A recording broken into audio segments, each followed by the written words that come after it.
without further ado, I would like to introduce our guest speakers for tonight. Dr. Nakeeran, Ms. Nakeeran, Sir Ong, and Professor Grace. Thank you so much for being here. Hi everybody, hope you all are well. Thank you for tuning into the Tonight Show with Hira. The concept of registered land in the UK has been a center of legal debate, rendering it as no stranger to political controversy. The notion of the day is, if the land register reflects the full character of the land, any purchaser and any third party can rest assured that they are fully protected. So the question that arises is whether the statement is fully reflected in English law of land registration. It is often contended that the system of registering of title is perhaps one of the greatest reforms that came as a result of restructuring of English property law in 1925. Lord Wilberforce in Williams and Glyn's Bank states that the concept of registering land was designed to simplify and cheapen conveyance. As of today, the fundamentals of registering land that were set up in the 1925 Act are passed on to the Land Registration Act 2002. However, it is crucial to understand that this act significantly altered the original scheme as it replaced the 1925 Act in its entirety. The 2002 Act was rather a joint project between the Land Registry and the Law Commission after years and years of consultation and evaluation. The center focus of the Act was the creation of a new land register. This gargantuan task was designed to revolutionize regulation of land ownership. At this early stage in the analysis of law of land registration, the Act simply represents evolution, not revolution. Nonetheless, the 2002 Act is indeed ruthless in its operation, and the visions of e-conveyancing drives the creation of the register forward. Over the 21st century, land has evolved to become a key economic asset, and therefore it has become ever more imperative that ownership can be easily and accurately determined. The principal ambition of land registration is to facilitate the security of land ownership and transfer, as showcased in the case of Chief Land Registrar and Franks. To describe land as registered means that the title to it is recorded in a register maintained by Her Majesty's Land Registry and accessed through a number of district land registries around the country or increasingly online. Each title is referenced by unique title number, and additional information of other rights and interests affecting the title may be entered on the register against the title number along with information about the title itself. This clearly elucidates that even though it is often called land registering, in reality, the system is based on the registration of title, as it is not a cadastral system. Registrable estates are those which are capable of existing at law and which may be registered in their own right by a unique title number. There are two legal estates that most accurately reflect ownership of land: legal freeholds, and with some minor exceptions, legal leaseholds for more than 7 years. Under the 2002 Act, it is also possible to register rights of ownership of other types of real property not being estates. These franchises, rent charge, and profit épandre give their owners specialist and limited rights over the land they are registered against. For instance, a manor which is an old feudal property ownership right may no longer be registered but can continue to be registered if it was registered under the LRA in 1925. So Professor Grace, do you agree with the notion that it is reflected? Learned friends and global audience, the seller of the property proves his title to the purchaser by the reference to a register kept by the government at various centres. Under the Land Registration Act 1997, registration became compulsory where a fee simple passes by a gift or by assent from personal representatives. This is replaced by Section 4 of 2002 Act that provides a complete list of those transactions with land which need to be registered. 2002 Act contained the details of the current system of registered land and aimed to regulate the transfer, use and enjoyment of registered land. According to Simon, the registration of title principle is to facilitate the security of land ownership and transfer. In the case of Chief Land Registrar and Franks, Lord Justice Rimmer said that the essential purpose of 2002 Act is to provide a system of state-guaranteed registered title subject to limited exceptions. The register intended to provide a comprehensive and accurate reflection of the title to registered land at any given time which shows that the statement provided is highly reflected in English law of land registration. There are three fundamental operating principles of registered land, such as the mirror principle, curtain principle, and insurance principle. I will only focus on the mirror principle specifically as it reflects the nature of the notion today. Mirror principle sums up the concept that the land register should reflect the whole of the rights and interests regarding a title of registered land, which is also the utopian goal of the 2002 Act. Registered land is when the title of the land is recorded in the register. The register is an open public document searchable on payment of appropriate fee. Each registered title is given a unique title number, and its entry is divided into three parts, which are property register, proprietorship register, and charges register, which reflects the identity of the owner, the nature of his ownership, any limitations on his ownership, and any rights enjoyed by other persons over the land that are adverse to the owner. This shows that the given statement holds a staunch foothold in English law of registered land. According to Roger, property register indicates whether the estate registered is freehold or leasehold. Proprietorship register states the grade of the title, names and address of the owner, and restrictions affecting the right to deal with the land. There are 3 grades for freehold and 4 grades of leasehold. Charges register gives details of the mortgage and rights of third party over against the title. Under Section 58 of 2002 Act, the registered proprietor should be considered to have been vested within the legal estate as is noted in the register. Under Section 25, 26 and 27 of 2002 Act, a transfer of registered freehold or leasehold will only be completed after the new owner is entered into the register as registered proprietor. This provides security and shows that English land law did reflect the statement above. In short, the register itself meticulously delineates the character of the land under 3 different parts of the land register, which clearly affirms that the English law of land registration ensures that the mirror principle is prevalently operated within it. Mr. Dan, do you have anything to add? Thanks for the spotlight, Hira.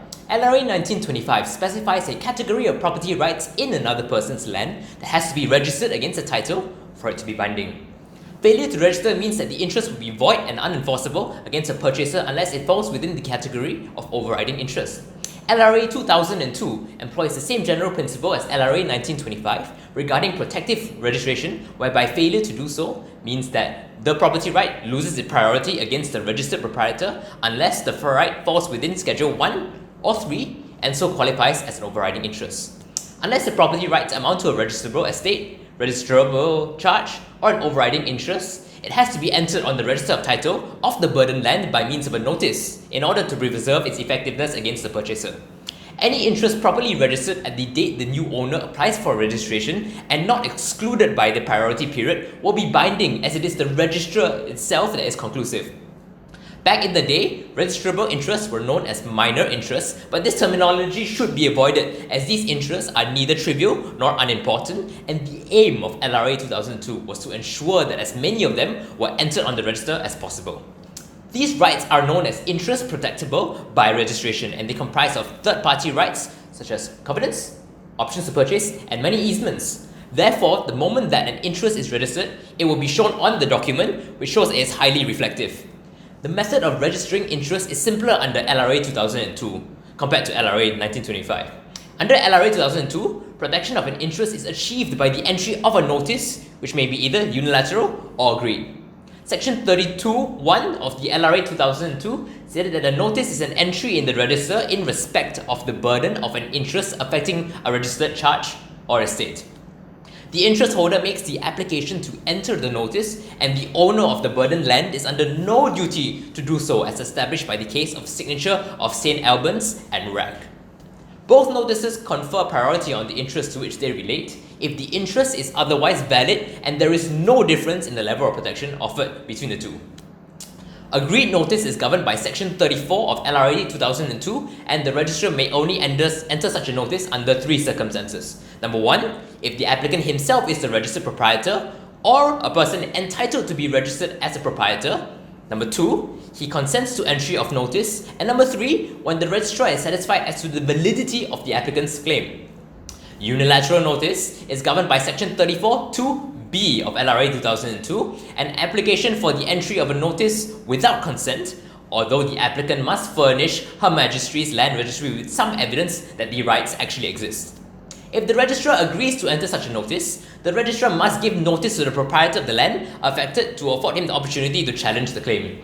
In deciding which to use, a number of factors must also be considered.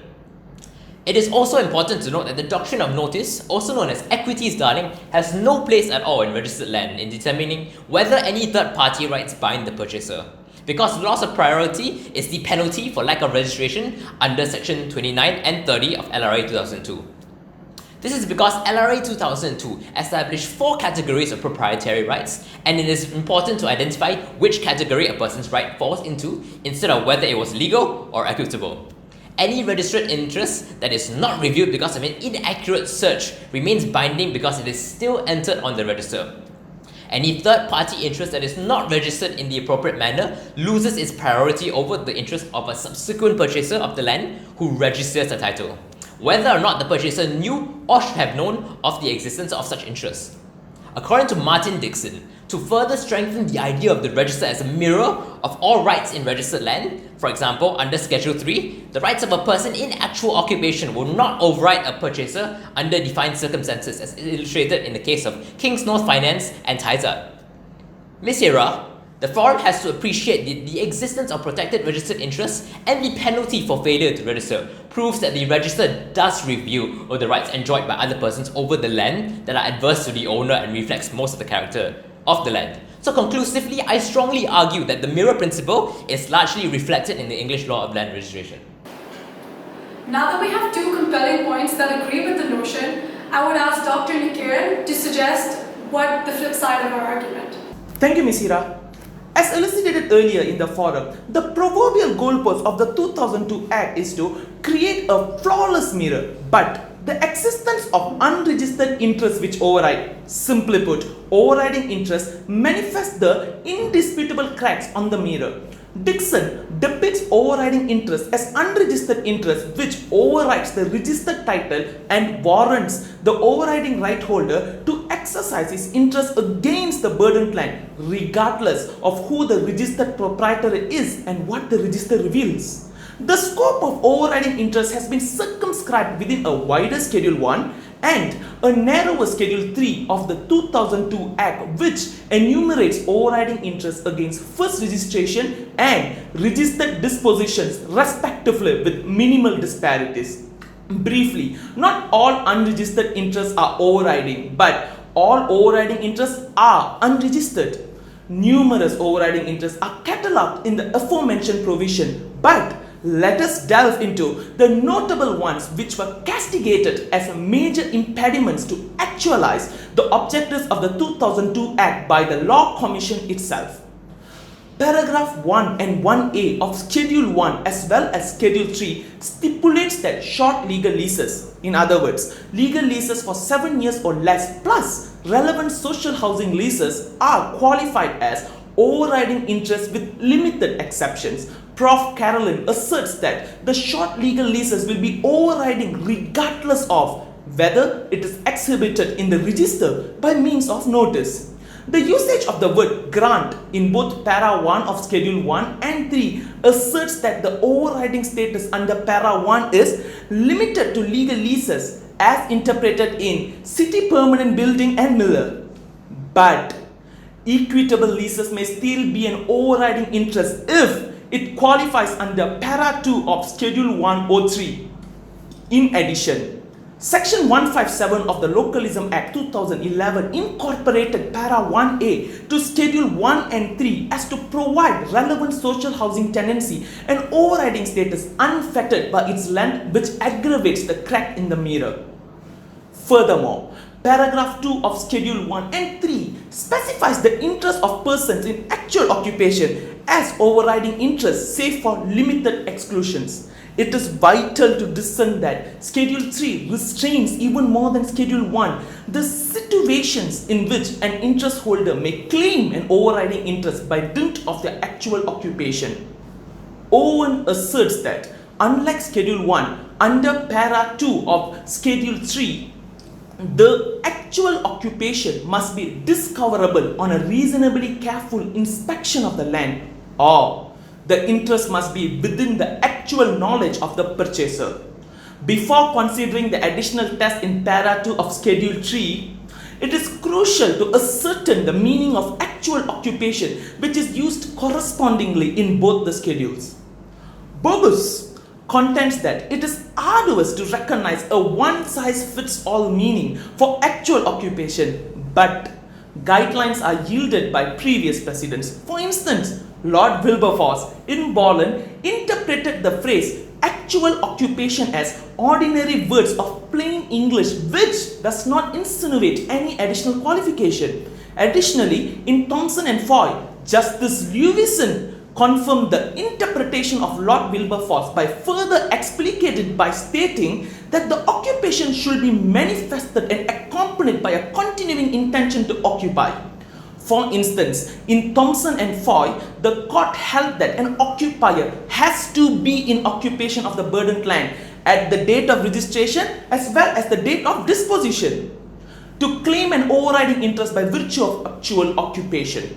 Moreover, for the purposes of Para 2 of Schedule 1, the test of actual occupation is not further qualified, but as to claim under Para 2 of Schedule 3, the test of discoverability or actual knowledge has to be fulfilled as shown in Mortgage Express and Lambert.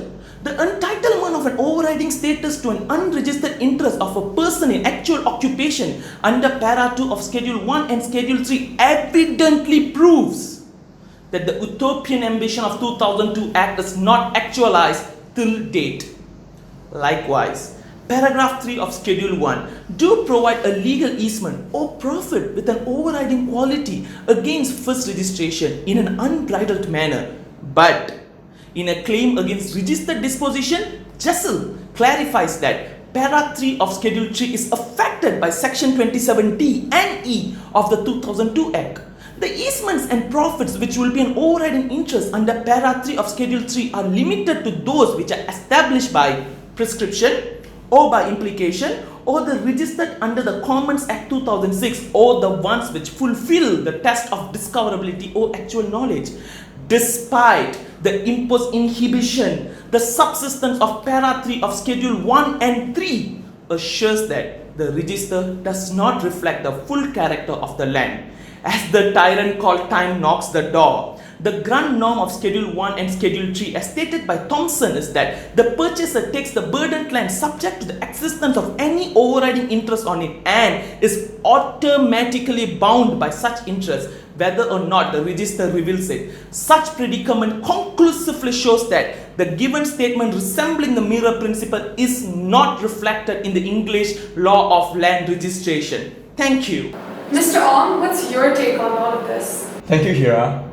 Despite the fact that there are overriding interests that are not fully recorded and reflected on the register, there exists a way which allows land purchasers to be totally free from certain type of interest over the land, which is through the overreachable interest. The interests that are not reflected are interests hidden behind the curtain of a special type of trust. Hence, there lies the curtain principle that tells us that the equitable rights will not affect the purchaser to enjoy his land if he had overreached those rights with proper formalities that could be observed in Section 2 and Section 27 of the LPA 1995. However, the equitable owner's interests are not utterly destroyed as their rights were just transferred into monetary form. This whole process of purchaser buying and freeing completely the equitable interest is known as overreaching. This is also an aspect of protective registration where third-party rights in land can be protected by entry on the register so that one can survive a sale of that land to a new owner. Furthermore, even an overriding interest can be overreached as decided in the case of City of London Building Society and FLAG. If an owner of a non-reachable equitable interest is in actual occupation of the land, their rights can still be overreached, provided that the purchase price is paid by the purchaser to a minimum of 2 trustees or a trust corporation. For equitable rights to be swept off, it must be of identifiable monetary value. Aside from its eligibility, conditions must be met also for the rights to be overreached. Firstly, the right must be capable of being overreached. its capability depends solely on the circumstances laid down in Section 2 of the WPA 1935. Under the statute, it includes equitable co-ownership rights existing behind a trust of land. It includes certain other equitable interests as laid down in the cases of Mortgage Express and Lambert, as well as the case of Bank Rania and Lloyds Bank. The second condition is laid under Section 2, Sub 1 of the LPA 1985. There must be a conveyance of a legal state between parties and an overreaching situation. Conveyance refers to a sale, lease, or mortgage of a legal state that is substantively registered. The definition of conveyance is further extended in the case of Baker and Craigs. Moving on, there are 4 possibilities of overreaching that may occur. The first and the most common is where there is a sale to a purchaser or the execution of a mortgage in return for funds. Such transaction is to be made by at least 2 trustees exercising valid powers under a trust of land. Usually, in a co-ownership situation, the court in State Bank of India and SWORD states that if money is payable on a transaction, it must be paid to 2 trustees. But if money is not payable, overreaching occurs so long as the mortgage is properly executed. The second situation is where there is an operation of strict settlement. This is, however, getting more and more rare in today's world, as strict settlement could not be created after 31st of December 1996 anymore. The third situation is where the transaction is made by a mortgage or personal representative of a deceased owner in exercise of their power to deal with the land. The fourth situation may occur where the transaction is made under an order of the court. For instance, under Section 14 of the Tolata 1996, the court can transfer the land to a third party that could necessarily effect an overreaching transaction for the benefit of the transferee or purchaser. As a whole, overreaching is a defense mechanism which protects purchasers against the right of beneficiaries under trust of land, enabling purchasers to take free from such trust. It forms part of fulcrum in the seesaw which attempts to balance out the competing aims of ensuring that land should be a dynamic security on the one hand, with the protection of static security inherent in the broader structure of land law on the other hand. With that, overreaching principle is of the utmost importance, which is even supported by William Owen and Dermot Cahill. According to Nicola Jackson, the beneficial interest is displaced or shifted, but never destroyed. He said that judges and commentators have overlooked the fact that the Land Registration Act 1935 laid down a self-contained system of overreaching. The ideas and arguments regarding the shifting of beneficial interest was derived from the general article Overreaching in Registered Land Law. To sum up, despite the register might not be fully reflected, the purchasers of land would still rest assured that they are protected in scenarios aforementioned. Thank you. Although the 2002 Act in particular intends to make the register much closer to a flawless mirror, it is recognized that it is simply impractical to make absolutely everything subject to express registration. So clearly, the LRA 2002 aims to ensure that as much as possible land is registered, and those lands which for certain reasons cannot be registered are capable of being discovered by an ordinary inspection of land. In addition to this, even though Section 71 of the LRA 2002 imposes a duty to disclose any overriding interests, there are no sanctions if one fails to do so, considering their arrangement, as their social and economic importance does not permit them to dispense them as a class. The LRA 2002 does not attempt to reduce their impact and number, redefine their scope, and encourage their entry on the register. This clearly depicts that there is an apparent crack in the mirror, as the mirror principle does not fully operate in the system of registered land in England and Wales, even under LRA. But this interest ought be retained, as it will protect the properties of the unfortunates, and abolishing it is also a violation of Article 1 of the ECHR as professed by Garner. Nonetheless, it can be concluded that there are apparent cracks on the mirror. However, the cracks are not as significant as it once were when one looks at the bigger picture. Thank you so much for coming tonight, and thank you for watching. See you next Thursday.